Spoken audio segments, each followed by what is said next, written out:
자, 이번에 할 내용은 두 가지입니다. 두 가지. 첫 번-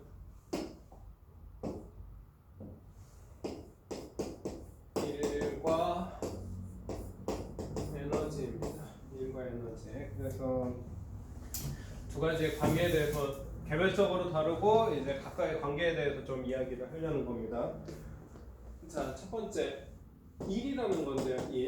일이라고 하는 것은 우리 힘이 작용하여 물체를 이동시켰을 때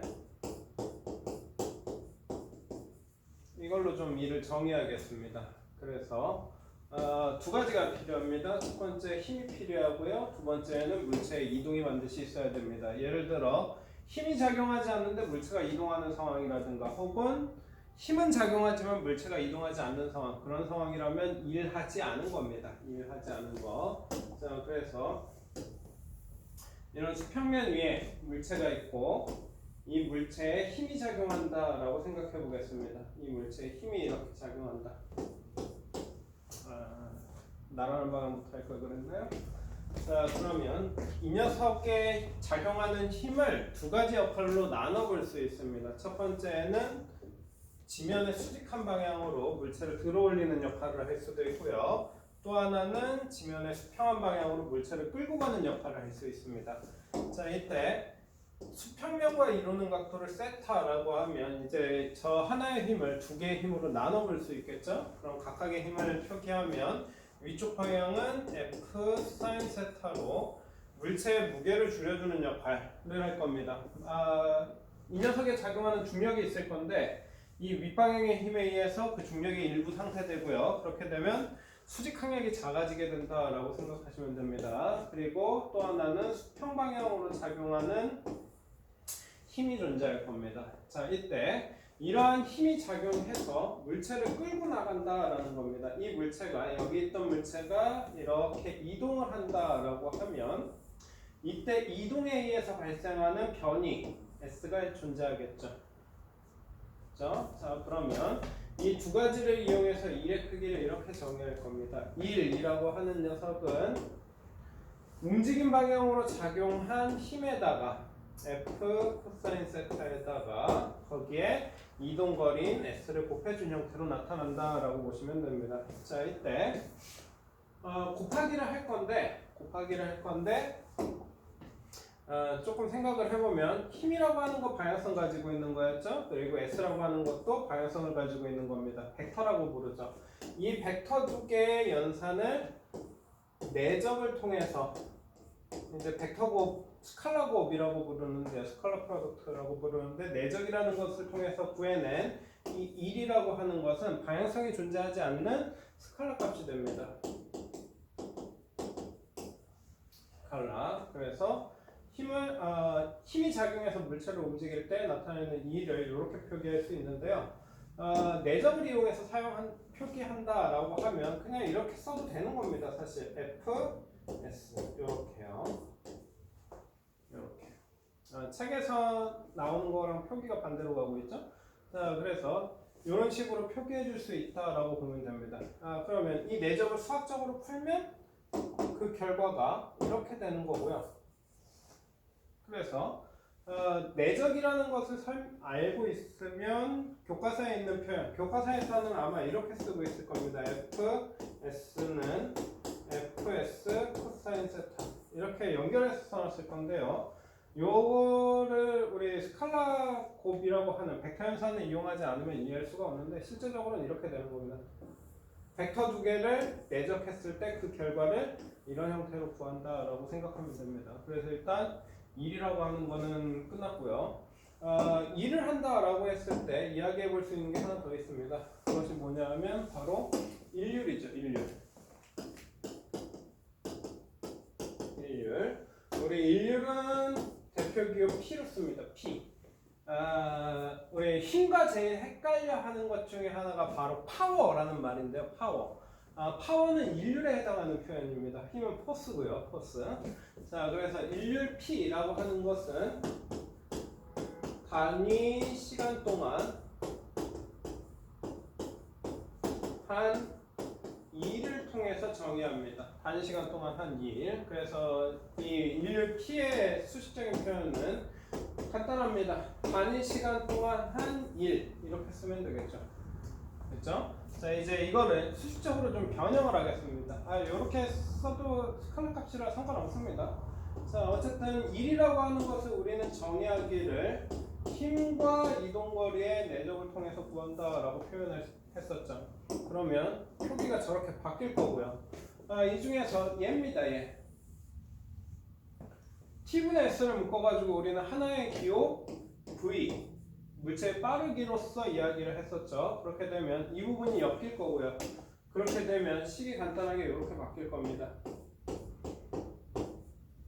FV. 그래서 요 식을 통해서 우리가 할 수 있는 얘기는 두 가지가 있는데요. 뭐 힘과 속도를 이용하면 인류를 구할 수 있다 이런 얘기도 있지만 요 표현을 통해서 우리가 확인해둬야 될 건 이겁니다. 요 표현을 통해서 우리가 확인해야 될 거는 FV라고 하는 그래프가 주어진다면 FV 힘에 따라서 속도가 어떻게 될 건지를 나타내주는 그래프가 존재한다면 이 그래프에서 면적을 통해서 인류에 접근해 볼 수 있다라는 얘기를 해볼 수 있겠죠. 그렇죠? 자, 어쨌든 이런 식인데요. 자, 그 인류가 관련돼서 가장 단적으로 나타나는 문제가 이런 문제입니다. 문제 예시 하나만 좀 보고 넘어가겠습니다.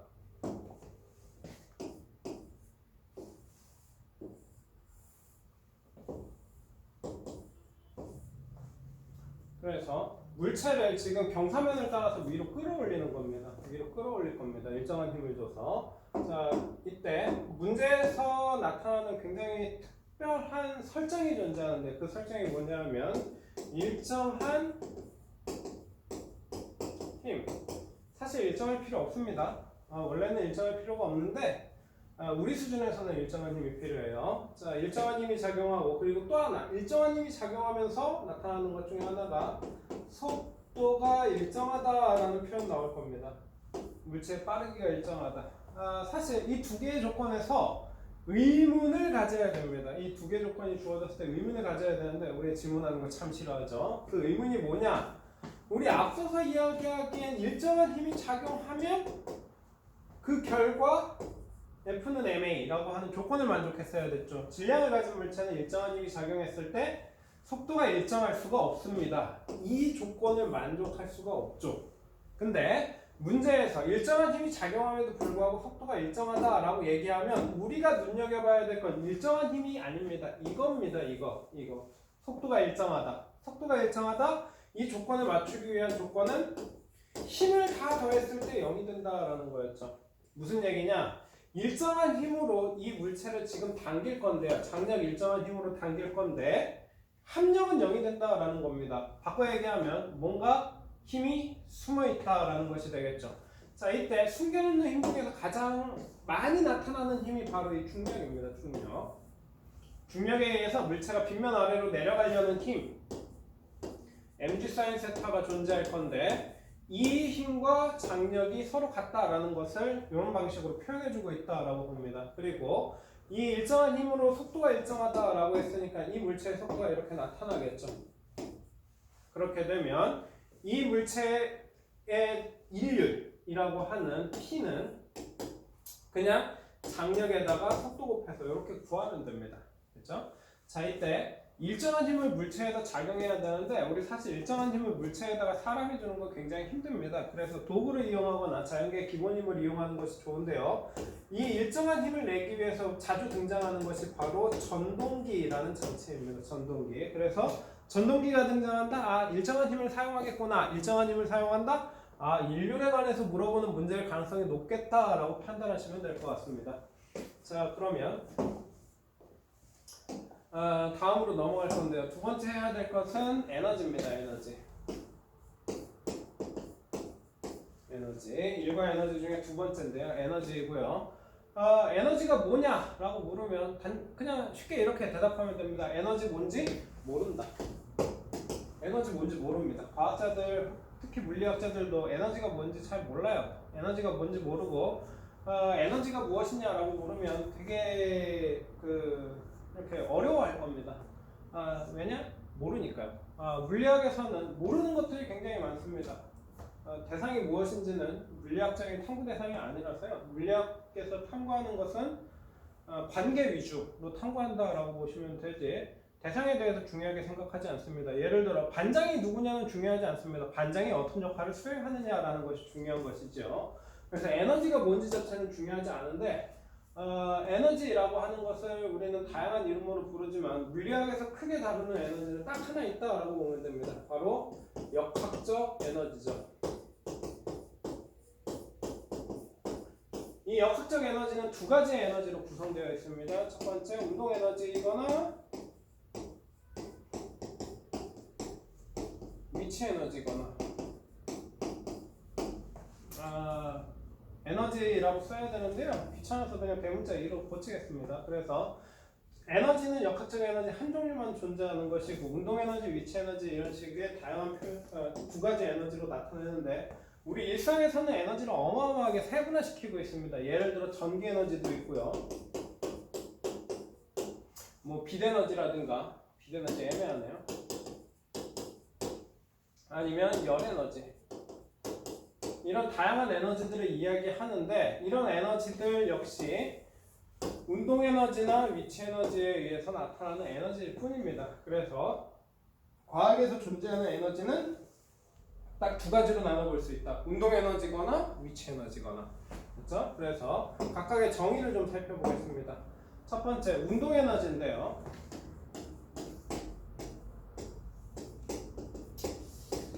덜 귀찮은가 봐요.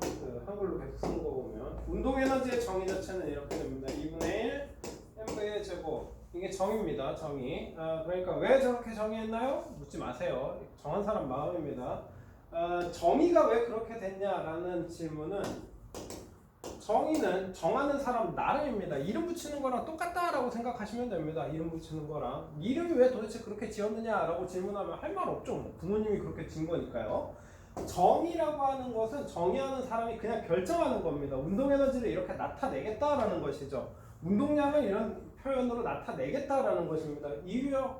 그 정한 사람한테 물어봐야죠. 근데 대체적으로 그렇게 나타낸다라는 겁니다. 그냥 이름 붙이듯이. 자, 이름을 붙이듯이 정의를 하고 나면 이제 이 정의가 유용한지 아니면 필요 없는지가 나타날 겁니다. 사람들이 그 정의를 많이 쓴다? 그럼 그 정의는 유용한 정의가 되겠죠. 근데 사람들이 그 정의를 아무도 따르지 않는다? 그러면 그 정의는 쓸모없는 정의가 되는 것입니다. 예를 들어 이 녀석을 우리는 펜이라고 부릅니다.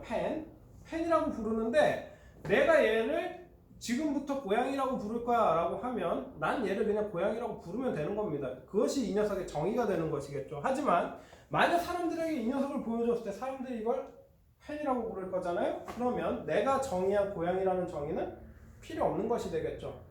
무슨 얘기인지 대충 감이 올지 모르겠는데 우리가 그 이름으로 부르는 것, 우리가 이렇게 표현하기로 정해놓고 이것을 사람들이 많이 쓰면 그것이 그냥 그 정의입니다. 왜 저렇게 정해지는지는 중요하지 않아요. 누가 어떻게 정했는지 모르는 거죠. 만약 어떤 과학자가 운동 에너지라는 것, 에너지라는 것을 처음에 정의할 때 이렇게 정의하지 않고 에너지를 정의했을 때 E는 2분의 1 m제곱 v제곱이라고 정했다면 우리는 지금 이렇게 배우고 있을 겁니다. 우리는 이렇게 배우고 있을 건데 운동 에너지를 처음 정의한 사람이 이렇게 정의해준 결과 우리는 이 표현을 그냥 사용하고 있는 것이죠. 자, 그러면 이 표현은 좀 바꿔볼 수 있는데요. 우리 앞서서 P는 mv라는 표현을 썼었습니다. 그래서 이 P를 이용해서 운동 에너지를 고쳐볼 수 있는데 그렇게 되면 2m분의 P제곱 이렇게 고칠 수 있겠죠. 그렇죠? 자, 그래서 이 표현도 좀 기억해 두는 것이 좋습니다. 이 표현을 기억해 두는 것이 좋은데 이 표현은 역학에서는 잘 안 써요. 역학에서는 잘 안 쓰고 도리어 현대물리 쪽에서 물리 쪽에서 특히 드브로이 물질파라고 불리우는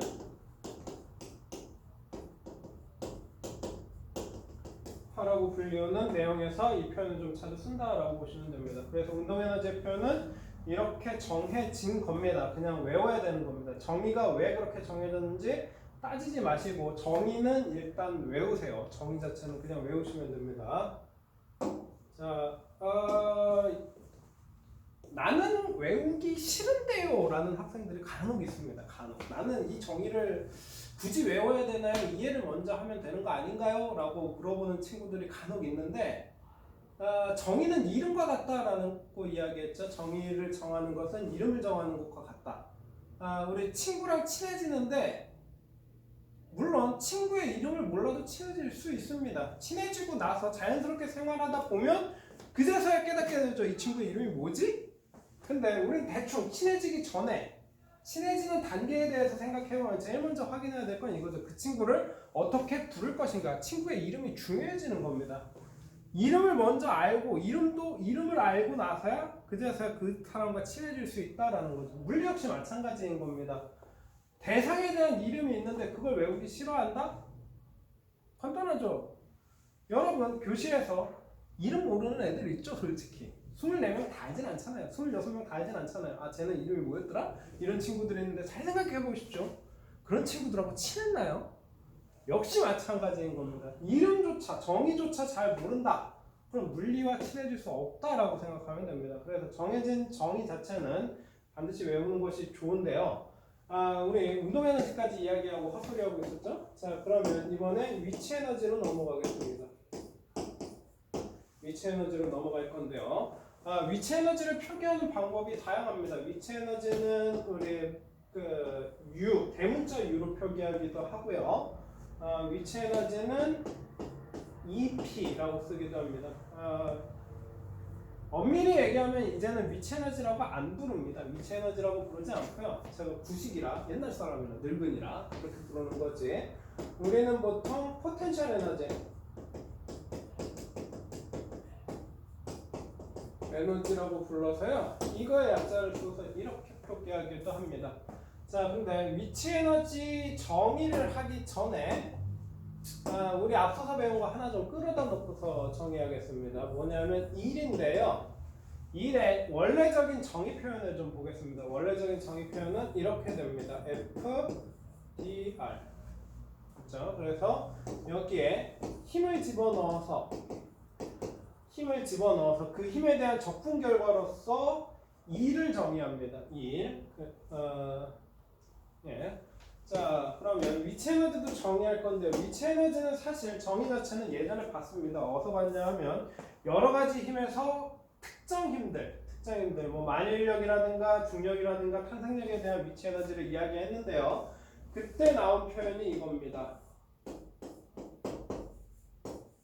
이렇게. 자, 이렇게 위치 에너지와 E를 정의를 나란히 놓고 보니까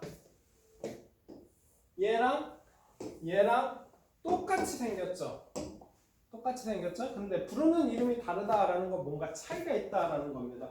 위치 에너지의 정의는 이렇게 되고요. E의 정의는 이렇게 됩니다. 요거는 수학을 이해해야지 표현할 수 있는 건데요.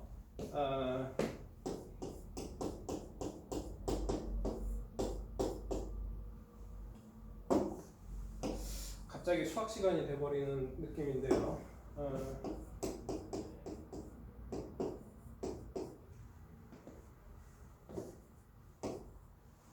뭐 여기 있는 A, B는 있어도 그만 없어도 그만인 겁니다. 그래서 요 표현인데요.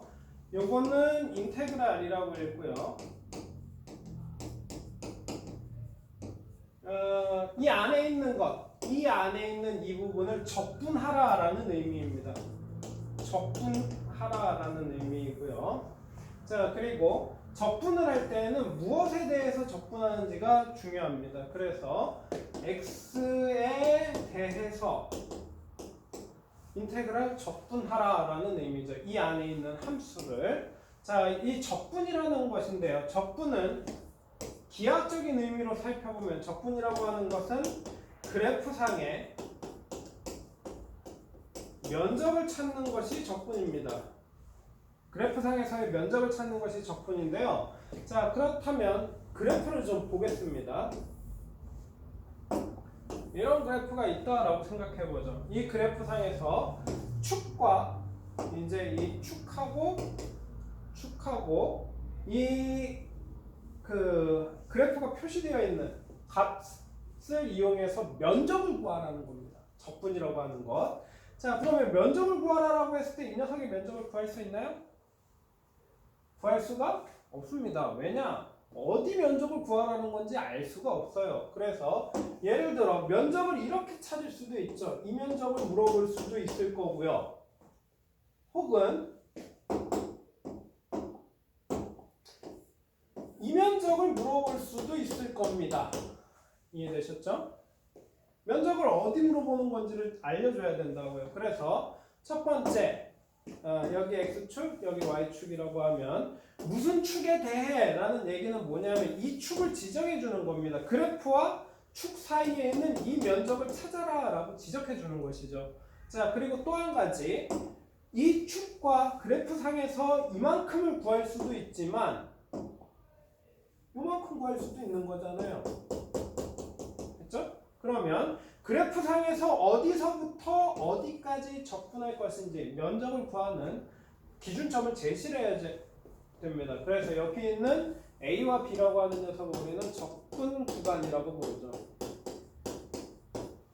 자, 그렇게 놓고 보면 이제 1과 위치 에너지 사이의 차이가 보이는데요. 그 차이는 바로 접분 구간의 차이가 있습니다. 접분 구간의 차이. 그래서 1부터 좀 보겠습니다. 1의 접분 구간은 원하는 위치에서 원하는 위치까지입니다. 이 녀석의 다음 페이지에다가 좀 다시 그려가지고 설명하겠습니다. 자, 이제 1이 됐건 위치 에너지가 됐건 1이 됐건 위치 에너지가 됐건 둘 다 그래프 상에서의 해석이기 때문에 그래프를 하나 좀 크게 그려놓고 접근해 보겠습니다. 여기에서 이렇게요. 자, 이때 우리가 아까 전에 얘기했던 1이라고 하는 녀석 W는 S1에서 S2까지 힘을 적분해 라는 것이 되겠죠? DS 여기 R축으로 써야겠네. 이렇게 이 얘기는 뭐냐? 이 R값의 위치에서 특정한 위치가 있을 겁니다. 여기 S1이라는 위치, 여기 S2라는 위치 이렇게 존재하겠죠. 자, 그러면 이 존재하는 면적 이만큼을 구하면 이것이 바로 1이 되는 겁니다. 1. 자, 근데 위치 에너지에서는 표현이 살짝 달랐어요. 이렇게 썼었죠. 위치 에너지와 1의 결정적인 차이는 얘인데요. 얘. 1 같은 경우에는 우리가 아무 데서나 구해도 된다라고 얘기했지만 위치 에너지를 정할 때는 반드시 기준점에서부터 시작해야 되는 겁니다. 기준점에서부터. 자, 그래서 기준점으로부터 S1까지 구하는 이 면적이 U1이 되는 거고요. 이해됐죠? 자, 여기에 하나 더 보겠습니다. 기준점으로부터 S2까지 구하는 이 면적, 이 전체 면적 이야기할 수 있겠죠? 이 전체 면적은 U2가 되겠죠. 됐죠? 자, 그러면 둘 사이에 이제 관계를 좀 알아볼 수 있을 겁니다. 이 W라는 면적을 U2와 U1 가지고 표현한다라고 하면 W라고 하는 녀석은 U2에서 U1이라고 하는 면적을 빼주면 되는 거겠죠. 자, 그렇다는 얘기는 두 번째 구간까지의 위치 에너지와 첫 번째 구간까지의 위치 에너지의 차이를 구하라. 바꿔 얘기하면 1이라고 하는 녀석이 위치 에너지의 변화로 나타날 수 있다라는 겁니다. 이해됐나요? 자, 그리고 1이라고 하는 것을 이용하면 1이라고 하는 녀석을 이용하면 역시 운동 에너지의 변화도 만들 수 있습니다. 그렇게 되면 궁극적으로 두 개를 합쳤을 때 이렇게 되겠네요. 1이라고 하는 것은 위치 에너지도 변하고 운동 에너지도 변한다. 바꿔 얘기하면 1을 해주면 운동 에너지가 변할 수도 있고요. 2를 해주면 위치 에너지가 변할 수도 있다라는 겁니다. 그렇게 되면 이 녀석을 운동 에너지와 위치 에너지가 1에 의해서 변해라고 쓸 수 있고요. 이 두 가지는 줄여서 그냥 에너지라고 쓸 수 있겠죠. 바꿔 얘기하면 1이라고 하는 것은 곧 에너지의 변화로 나타난다라고 설명할 수 있습니다. 자, 그래서 이 표현 1 해주면 에너지가 변해. 이것을 우리는 1 에너지 정리라고 부르고 있습니다.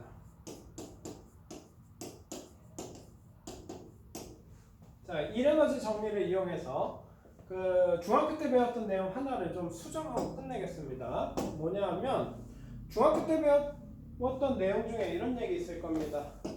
역학적 에너지 보존 보셨죠? 역학적 에너지는 보존돼야 된다라는 겁니다. 그러면 예를 들어 보겠습니다. 수평면 위에다가 이렇게 물체를 놓고 얘를 그냥 발로 빵 차요. 이해됐죠? 자, 그러면 얘가 움직일 겁니다. 일정한 속도를 가지고 움직이겠죠. 그러면 저 물체 역학적 에너지 보존에 따라서 저 물체는 끊임없이 움직여야 될 겁니다. 왜냐하면 높이 변화가 없다면 속도를 계속 가져야 되니까요. 근데 우리 알고 있는 사실 하나 있죠. 이렇게 물체를 움직이게 하면 이 물체가 쭉 움직이다가 어느 순간 정지해버린다라는 겁니다. 높이 변화가 없음에도 정지해버린다. 그러면 그 결과 에너지가 감소한 것이 되겠죠. 그러면 역학적 에너지 보존이 성립하냐라는 겁니다. 역학적 에너지 보존이. 자, 이때 이 물체에서 작용하는 일을 우리는 좀 생각해 볼 수 있을 겁니다. 중간에서 보면은 이 물체는 힘을 받고 있어요. 무슨 힘이냐? 우리가 배웠던 힘 중에서 마찰력이라는 힘을 받고 있죠. 그리고 이 마찰력에 따라서 이 물체는 한쪽으로 이동하게 될 겁니다. 그렇죠? 그러면 이 마찰력과 이 이동에 따라서 발생하는 일이 존재하겠죠. 이렇게요. 됐죠? 자, 문제는 뭐냐면 마찰력의 방향과 S의 방향이 지금 서로 반대라는 게 문제입니다. 왜냐하면 이 녀석을 우리가 계산할 수 있는 형태로 풀면 F 마찰력의 크기 그리고 이동거리 그리고 코사인 세타가 들어가니까요. 자, 문제는 두 힘 사이에 작용하는 각도 이 세타가 180이 되고요. 서로 반대 방향 180도. 그렇게 되면 코사인 세타라고 하는 녀석이 마이너스 1의 값, 즉 1이 마이너스의 값을 갖는다라고 생각하면 되겠죠. 이렇게 됐죠? 자, 그 결과 1의 음의 값을 갖는데 이것이 에너지의 변화로 나타날 것입니다. 즉 에너지가 감소할 거다라고 얘기할 수 있겠죠. 그러면 이 2를 포함시키면 이 상황에서도 역시 에너지가 보존된다라는 것을 설명할 수 있게 됩니다. 2를 포함시켜가지고요. 자, 그래서 앞서서 나타낸 이 식을 풀겠습니다. 이 식을 풀면 이렇게 정리될 수 있을 거예요. W는 나중 에너지에서 처음 에너지를 빼준 것과 같아. 이렇게요. 그래서 이 식을 다시 두 가지로 문제에 적용시키기 위해서 이 식을 두 가지로 바꿔서 나타내겠습니다. 첫 번째는 이 제로를 그냥 넘길 거예요. 그렇다는 얘기는 나중 에너지라고 하는 녀석은 처음 에너지에다가 2를 더해준 것과 같아 라고 표현할 수 있고요. 자, 또 한 가지 표현을 좀 보겠습니다. 이번에는 이 제로를 남기고 얘를 넘길 거예요. 그렇게 되면 처음 에너지라고 하는 녀석은 나중 에너지에서 2를 빼준 것과 같아 라고 쓸 수 있겠죠. 그래서 이 표현을 이용하면 여러 가지 문제들, 문제가 복잡하게 움직이는 데 있어서 나타나는 여러 가지 문제들을 굉장히 손쉽게 해결할 수 있습니다. 이해되셨죠? 그래서 이 풀이를 반드시 좀 생각해 두도록 하길 바랍니다.